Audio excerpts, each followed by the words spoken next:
juillet kalo tile 9 san 2023 an ka foli bɛ aw bɛɛ lajɛlen aw minnu sɔgɔlen bɛ Mifa communication na ni wagati in na an b'a fɔ aw ye ko ni aw ka dɔgɔkun kibaru wagati selen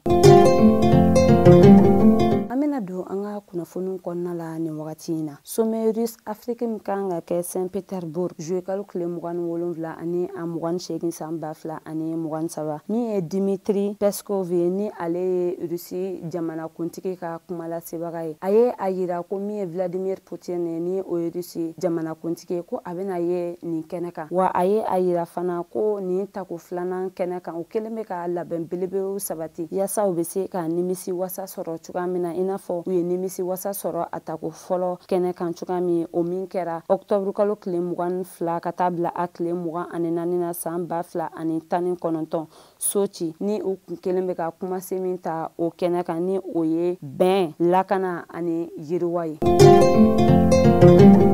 n'an bɔra ye an bɛ taa Mopti min ye an ka seko ni dɔnko ɲɛnajɛba min bɛ boloda ni o ye biennale artistique et culturelle ye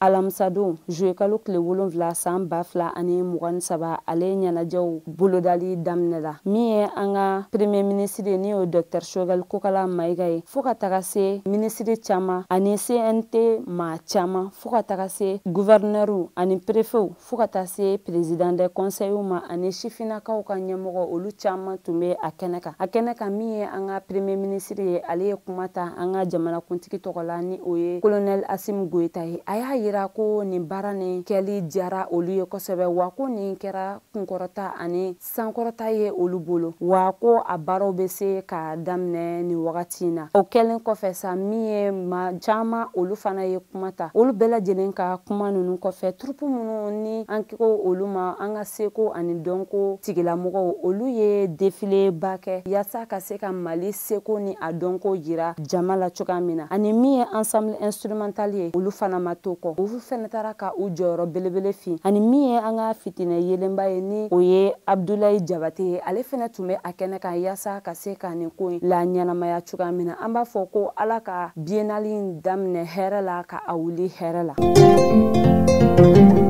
n'an bɔra yen nɔ min ye Senegalikaw ka finitigilaka dɔ ye ale bɔra ka kumasen dɔ lase arabado juillet kalo tile 5 san 2023 ka ɲɛsin an ka jamanakuntigiw ma ka sababuya kɛ ko u y'a fɔ ko MINUSMA ka taa ka bɔ an ka jamana kɔnɔna la a ye kuma caman fɔ nka min ye MINUSMA yɛrɛ ye olu bɔra ka a yira u ka compte Twitter sanfɛ ko nin cɛ in ka nin kumakan ninnu ko olu dɔnniya foyi tɛ a la ko olu nɔ foyi tɛ a la ko an ka jamanakuntigiw kana na a jateminɛ ko olu dɔnniya bɛ nin ko in na ka sababuya kɛ cɛ in ka kuma kɔnɔna la a y'a yira ko min ye MINUSMA ye a nakun kun tɛ Mali kɔnɔna la ka bɛn sabati nka ko a nakun kun de ye ko wɛrɛ ye ni o dun kɛra o b'a yira ko min ye an ka jamanakuntigiw ye u y'a fɔli min kɛ ko MINUSMA ka taa ka bɔ an fɛ yan nɔ u tun bɛ u jo fɛ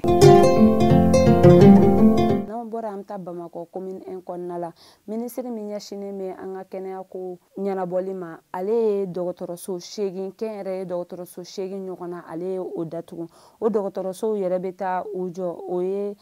o dɔgɔtɔrɔsow yɛrɛ dɔ ye centre Bia fo ka taga se cabinet ophtalmologie le reflet du sud ani fo ka taga se le cabinet de soins Eloi Sidibé ani min ye cabinet de soins infirmier ophtalmologie a ye Batima Kota fo ka taga se cabinet de soins d'ophtalmologie d'Ibrahima Sempara ani min ye cabinet de consultation ophtalmologique Union Optique ani fo ka taga se cabinet de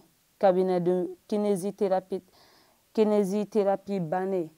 u ye olu datugu nka min ye cabinet de soins La Merveille ale datuguna wagati kunkurunin de kɔnɔna la kɛrɛnkɛrɛnnenya la ale jiginniso ka sababuya kɛ ko u ma sariya dɔw labato